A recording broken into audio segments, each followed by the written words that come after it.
Hello friends, இன்னைக்கு புதினா பொடி எப்படி பண்றதுன்னு நம்ம பார்க்க போறோம். ஒரு கட்டு புதினா நான் எடுத்துட்டேன். அந்த ஒரு கட்டு புதினாவை வந்து வெறும் இலைகளை மட்டும் வந்து எடுத்து நிழல்ல நல்ல ஒரு 2 days ஒரு பேப்பர் போட்டு நிழல்ல 2 days வந்து அது காஞ்சிச்சு. இப்போ நல்லா வந்து 2 daysக்கு அப்புறம் பாத்தீங்கன்னா நல்ல மொறுமொறுன்னு காஞ்சிடுச்சு. இது வந்து நீங்க அப்படி சப்போஸ் உடனே பண்ணனும்னா நீங்க அதை வந்து ஒரு கடாயில வந்து வறுத்துக்கலாம். பட் வந்து இது 2 days வந்து ஷேட்ல காய போட்டதே வந்து நல்லாவே வந்து காஞ்சிடுச்சு. இப்போ இதுக்கு தேவையான பொருட்கள் நம்ம பார்க்கலாம். இது வந்து ஒரு கட்டு புதினா, அது ஒரு கப்பா ஆயிடுச்சு. 1/4 கப் உளுந்து, 1/4 கப் கடலைப்பருப்பு, ஒரு 15 மிளகாய் எடுத்திருக்கேன், கல்லுப்பு எடுத்திருக்கேன். இது வந்து உங்களுக்கு காரத்துக்கு ஏத்தாப்புல வந்து நீங்க மிளகாய் எடுத்துக்கோங்க. இது கொஞ்சம் சின்ன சின்னதா இருக்கிறதுனால நான் 15 எடுத்துருக்கேன். உங்களுக்கு காரத்துக்கு ஏத்தாப்புல எடுத்துக்கோங்க. இப்போ எல்லாத்தையுமே நம்ம வந்து வறுத்து பொடி பண்ண போறோம். இவ்வளவுதான். இப்போ பார்க்கலாம்.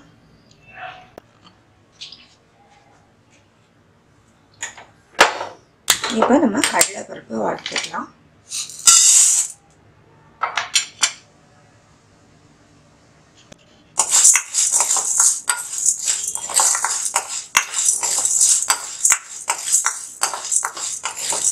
நல்லா கோல்டன் ப்ரௌனா வந்து நம்ம வறுத்துக்கலாம்.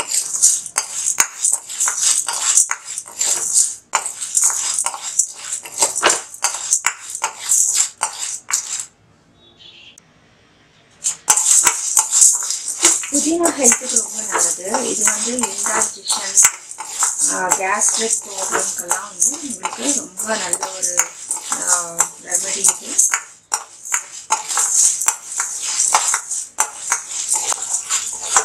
இப்போ நல்லா வறுபட்டுருச்சு, எடுத்துடலாம்.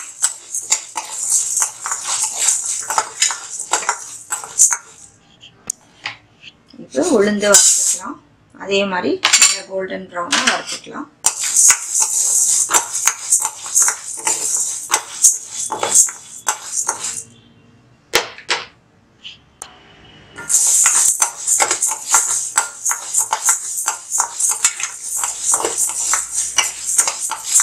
நல்லா கோல்டன் ப்ரௌனாக ஆயிடுச்சு. நம்ம இதையும் எடுத்துடலாம்.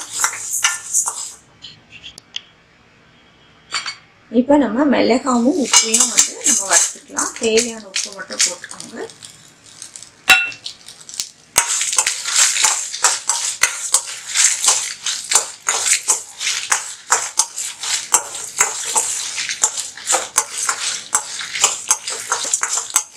இது வந்து காஞ்ச புதினா இருக்கிறதுனால நான் இதுலயே போட்டுடுறேன்.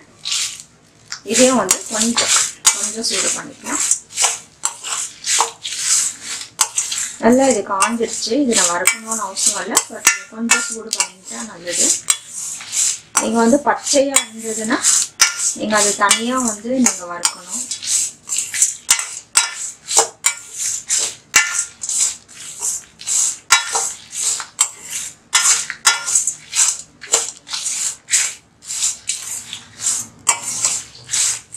இதை ஆஃப் பண்ணிடலாம். இது வந்து நல்லா ஆறட்டும். ஆறின பின்னாடி நம்ம பொடி பண்ணிக்கலாம். இந்த பொடி வந்து ஜீரணத்துக்கு ரொம்ப நல்லது. உங்களுக்கு இன்டைஜஷன் ப்ராப்ளம் இருந்ததுன்னா இந்த பொடி வந்து அடிக்கடி வந்து நீங்கள் செஞ்சு சாப்பிடலாம். அது இல்லாமல் நிறைய புதினால வந்து நிறைய டிஷ்ஷஸ் இருக்குது. நீங்கள் என்னோட சேனல் பாருங்கள். இப்போ நல்லா ஆறிடுச்சு, பொடி பண்ணிக்கலாம்.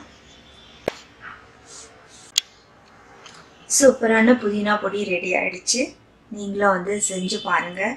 இன்டைஜஷன் ப்ராப்ளம் இருக்கிறவங்க ரெகுலராக வந்து இந்த பொடி சாப்பிட்டோன்னா ரொம்பவே வந்து நல்லது. இது சாதத்தில் நெய் ஊற்றி பிசைஞ்சு சாப்பிட்டிங்கன்னா ரொம்ப நல்லாயிருக்கும். இட்லி, தோசை எல்லாத்துக்குமே வந்து ரொம்ப நல்லாயிருக்கும்.